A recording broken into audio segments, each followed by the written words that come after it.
This speech on from previous speeches where he just talks about how Nick Clegg did him a favour and we should get out of the EU. I want to hear something new from him today. He's got to look forward now. Absolutely. To it. All right, well, let's hear what he's got to say. He got a standing ovation on the way in. He'll no doubt get one on the way out too. Good morning, everybody. Here is Nigel Farage, leader of UKIP. Thank you for that warm reception. I have to say, I thought the day after the general election that I would not be addressing the UKIP party conference this year as leader. As I'd stood down, and I thought that perhaps my life was going to become quieter and simpler and easier. But it was because of the overwhelming response I had from you, the members, the candidates, the National Executive Committee of the party, and one or two wise people saying, Nigel, if you've spent more than 20 years preparing for an in-out referendum, perhaps you'd better lead UKIP into the campaign, and so I'm here.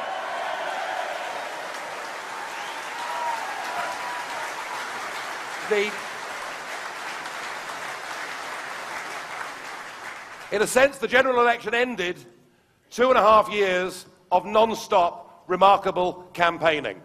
It really all began with the Eastleigh by-election, where we stunned everybody coming from nowhere to getting 29% of the vote. It led in to those English county council elections, where we got 23% of the vote in all those English counties. It led on to the European elections in 2014, where we achieved 4.4 million votes, and we came first across the United Kingdom.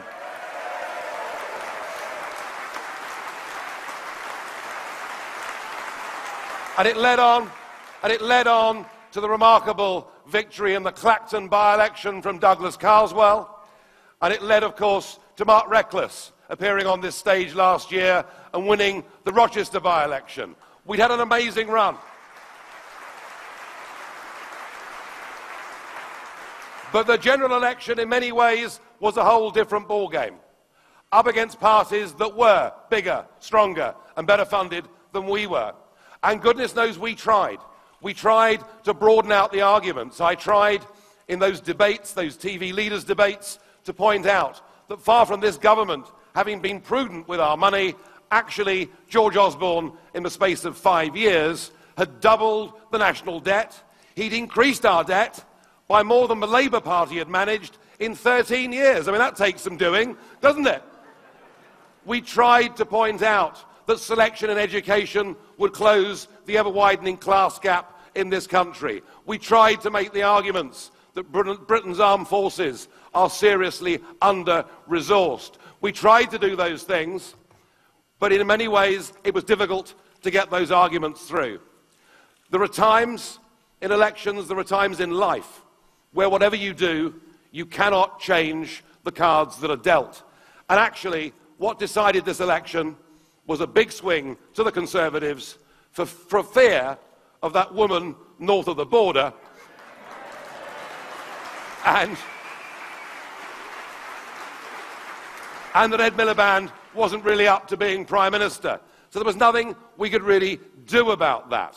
But the one argument that I did make, and we all made, in the general election, and in some ways we got criticised for. Now, the one argument we did make was that open-door immigration as a result of our membership of the European Union is a wholly, thoroughly irresponsible thing to do, and how on earth can any government at local or national level plan for school provision, plan for health provision, if you don't know in a couple of years' time, within the nearest couple of million, how many people will actually be living in the country?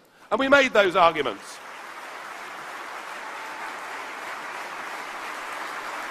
And we made the argument. We made the argument that immigration can be a good thing for Britain, but that what we want is not an open door to cheap, unskilled labour. What we want is an Australian-style point system so that we can decide the quality and quantity of who comes to Britain. Well, I was told that I'd put too much emphasis on this, that we should talk about other things that people are really concerned about. Well, I did try 9 days before the general election, in a speech in the European Parliament in Strasbourg, to point out that Mr. Juncker's implementation of the EU common asylum policy would lead to an exodus of biblical proportions. No one noticed what I said at the time, but I think the events have proved me to be right.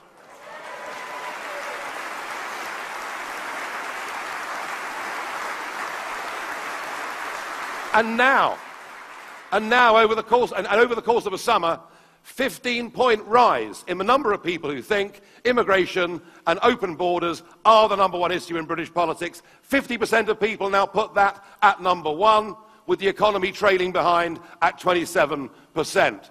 I would argue to you that we were right to campaign on that issue, that we do actually own that issue, that the British public believe us on that issue. Now look, whichever way you look at this, if you'd said to me a year ago there'd be a big swing to the Conservatives for fear of the SNP, if you said to me there'd be a Conservative majority government, I wouldn't have believed you. But if you'd said, despite all of that, UKIP would still get 4 million votes in a British general election, frankly, I would have bitten your arm off, and I think we can hold our heads held high and be proud of what we achieved.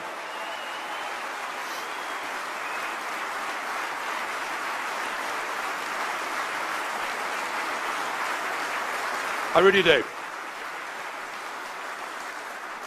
The fact that it only led to one seat in Westminster says that the system is crying out and we need electoral reform in Britain, though I suspect at the moment we should not hold our breath.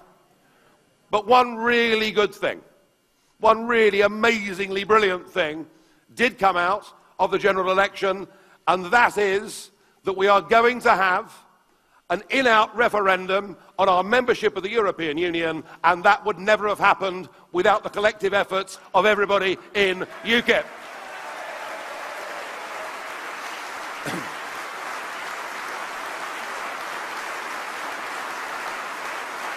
Now, there's been some considerable fallout from the general election, quite an aftermath, particularly in the case of the Labour Party. Now, the great myth that the commentariat have talked about for years is that UKIP would hurt the Conservative vote and therefore lead to a Labour government. And what we saw, and particularly in the Midlands and the North, what we saw was UKIP tearing great big chunks out of that Labour vote. We hurt the Labour Party far more than we hurt the Conservative Party. And they very quickly entered into a quite remarkable leadership election, which has resulted in Jeremy Corbyn becoming the leader of the Labour Party. Now, it was put about the day that he was elected by Diane Abbott, I think. Well, she should know. I know, anyway.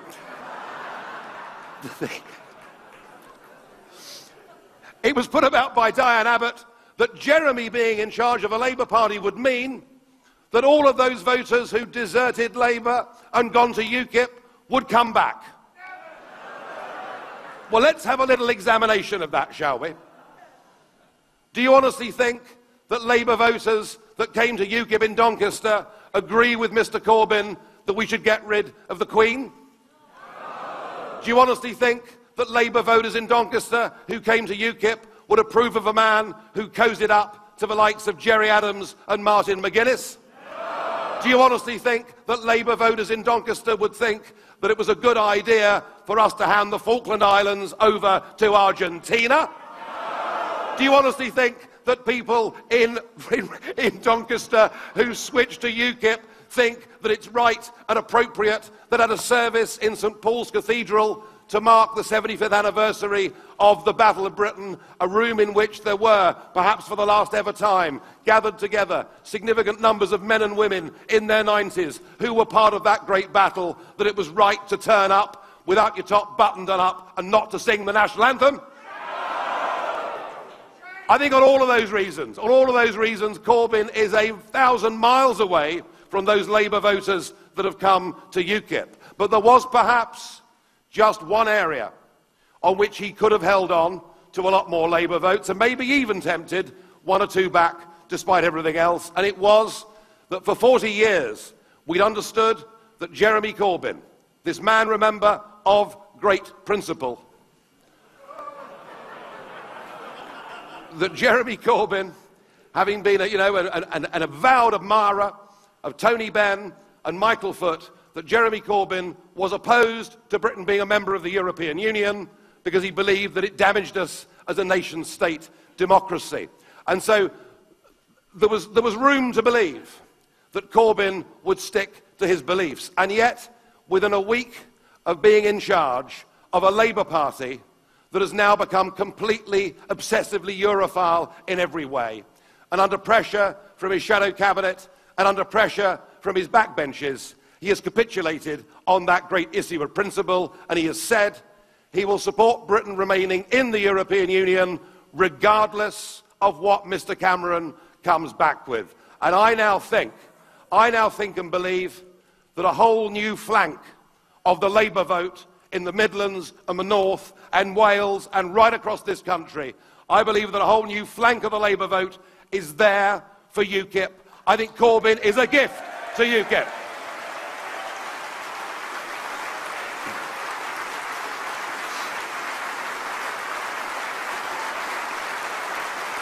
And what of us? And what of UKIP? Well, after every election, commentators are pleased to say that UKIP's gone and the bubble has burst and everything else. But how's UKIP 5 months on? Well, let me tell you, 5 months on, UKIP is not only alive and well, not only alive and kicking, but is up in the opinion polls from where it was in the general election back in May. That we as a party are now massively increasing our reach and our support on social media. We're getting many more young people supporting us. UKIP is getting ready and preparing, and next year, in May of next year, we will fight elections. We'll fight the Police and Crime Commissioner elections. We'll fight the local elections that take place in England. But we'll also fight the elections in Scotland, in Northern Ireland. We'll fight the elections in Wales, and we'll fight the elections in London. And in all 4 of those big elections, there is a fundamental difference between them and the general election, and it's called proportional representation.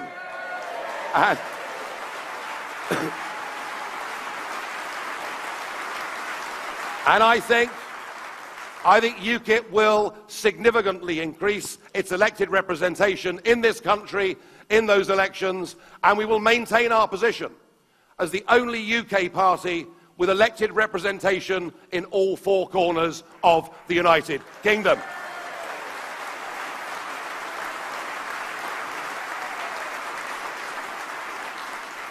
So electorally, that's our big challenge for May of next year. But I have to say to you, as the leader of this party, as somebody who's given over 20 years of his life to helping build this party, whilst of course I want us to do well as a party and to succeed in those elections, there is something that is actually dearer to my heart than party politics, even if it's UKIP. I want us to summon every resource of energy that we can find in our bodies and our minds. I want us to dedicate ourselves wholly to winning that referendum and breaking the link with political union with Europe.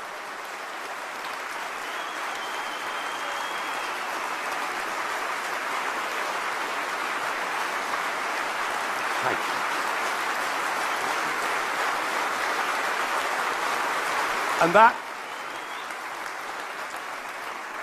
And that's a message we must send out to other activists and councillors and MPs and MEPs in the other political parties. This is the moment to put country before party.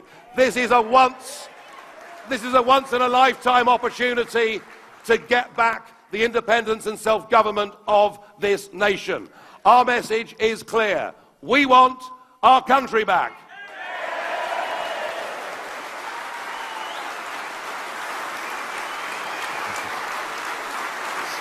Thank you. Now,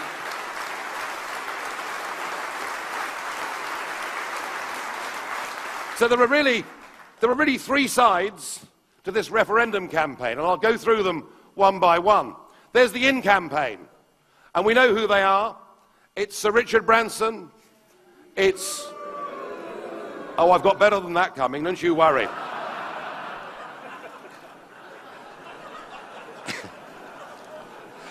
It's Tony Blair.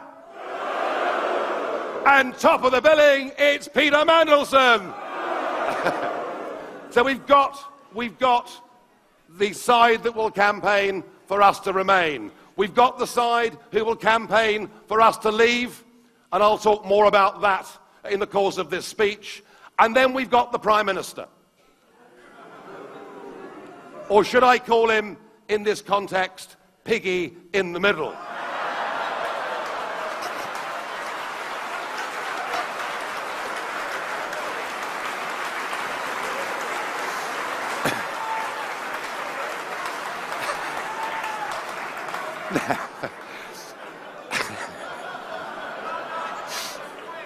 Well, I enjoyed it anyway.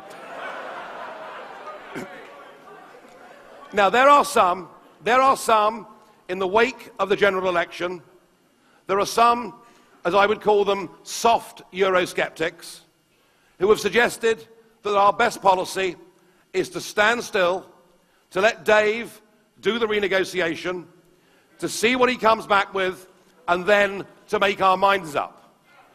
There are even some in the soft Eurosceptics who think we should be pushing for a two-referendum strategy, that we should vote to leave in order to renegotiate a better deal. And my message to those people is you are fundamentally wrong. Firstly, this needs to be straightforward and simple, and for the first time ever on a UKIP platform, I'm going to thank the Electoral Commission for once for doing their job and for making sure that Cameron's attempt to stitch up the referendum question has been unravelled. Thank you, Electoral Commission.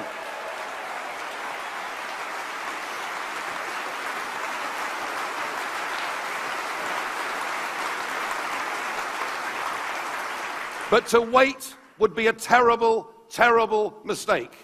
It would be to play into the hands of the Prime Minister so that he could set the terms, as he's done, of the renegotiation, and unchallenged, he would set his own bar, and he would come back to Brussels crying a great victory in the renegotiations, and by the time the Leave side had mobilised, effectively, the referendum would be over. Because make no mistake, those that want us to stay in the European Union, and I'm talking about most of our political class, I'm talking about many of the giant corporate business interests, they're out there campaigning every day. You know, we see Branson on the Mars show. Ken Clarke, I think, has appeared more on television in the last 5 months than the previous 40 years. I mean, they're out there. They're out there and they're campaigning hard. And we know they'll campaign hard. And we know they'll be well funded. But we have to explain to people that if you vote to stay in the European Union, you're not voting to stay in the Union as it now is. Just listen to what Blair, Mandelson, Branson and the others say when they're asked, do you think we should join the euro? They say yes when the time is right. Ask them, do you think we should be part of a European army? And they say, well, we think increased military cooperation in Europe would be good. Ask them, should we take Mr. Juncker, or should I say Chancellor Merkel's quotas? And they say yes, we should be fully signed up to an EU common asylum and ultimately, from next year, an EU common immigration policy. If we as a country vote to remain in this union, we are not voting for the status quo, we are not voting for where we are now, we are voting to remain part of an integrationist project. And that, I think we have to point out, and we have to unpick the Prime Minister's so-called renegotiation. He isn't asking for anything substantial at all. Nothing. Nothing. He isn't asking. He isn't asking for us to get back control over open borders and the free movement of people to nearly 500 million. He isn't asking for us to get back the supremacy of British law in our own Parliament, and indeed that our own Supreme Court should be supreme. He isn't even asking that our membership fee of £55 million a day should be reduced. And he certainly isn't asking for anything that the British public in a full debate would want to have. Indeed, if this referendum was about whether Britain was to join the European Union, we would look at the crisis in the Mediterranean that has been so appallingly mishandled. We would look at the way, through failed policy, we have encouraged families and young men to go into the hands of the criminal traffickers, leading to so much misery. We would look at the Eurozone, where now, if the Greeks have a general election and decide a course of policy, they can be overridden. We'd look at the whole thing and we'd say, no, we're not going to join. And so what we have to do is we have to explain to people that the risk of voting to remain in this union is far greater than the risk of voting to take back control of our laws and our borders and our own lives. Let's make the positive argument.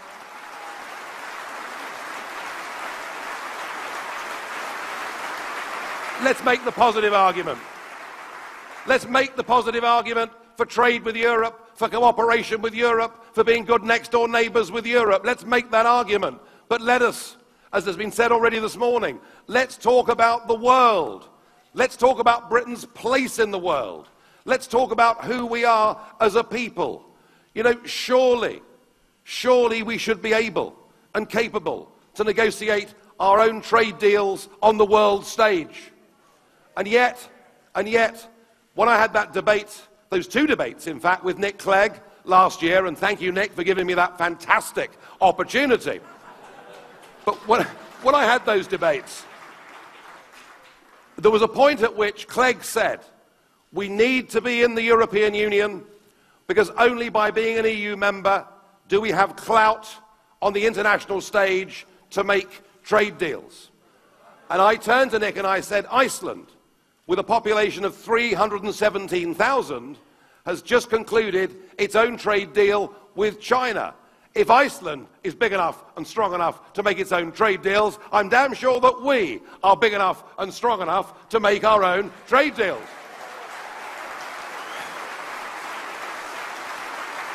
And then it came to me. I understood what Nick Clegg was really saying. I understand what Branson and Blair and Mandelson, I understand what they're all really saying. What they're saying isn't that we're not big enough. What they're saying is we're not good enough. They don't think we're good enough to make our own laws, control our own borders, make our own trade deals, run our own businesses, set our own energy standards, control our own fishing waters, and set the standards for British farming. And to win this referendum, we've got to put out a big, positive message. We are patriotic and proud of who we are as a people, as a country. We are proud of those that went before us and sacrificed much so that we could be that free, independent country. And we certainly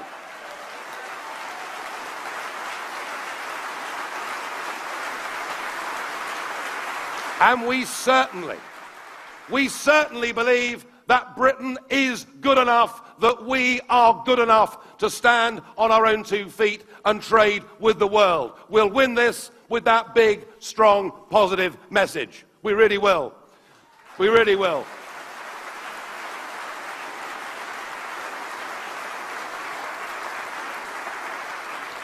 But one of the problems with the Eurosceptic movement in this country is it has been, for all the 25 years that I've been involved with it, it has very often been fractured. It has very often been divided.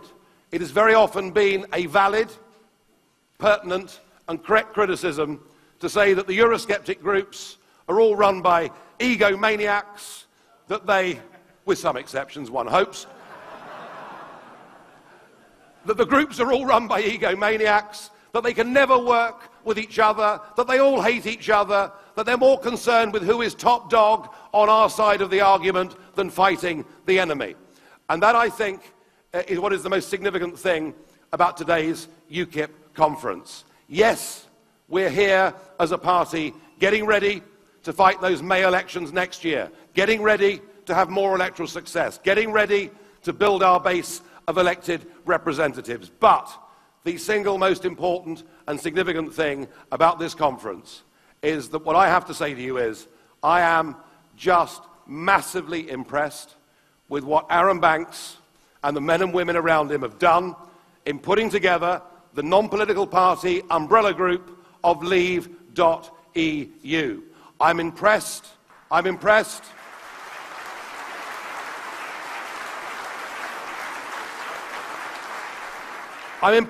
that they're prepared to put their hands in their pockets and that money isn't an issue.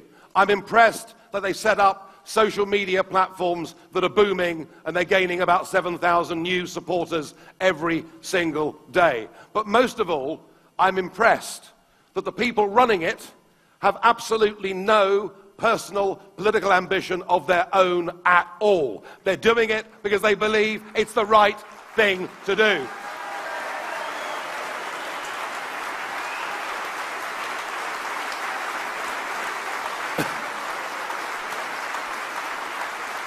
And I think that what Leave.eu have done is remarkable because they have managed to get every single one of those groups who is committed to leaving the European Union for the first time ever together under their umbrella, and that is an absolutely fantastic achievement, and we should congratulate them for doing it.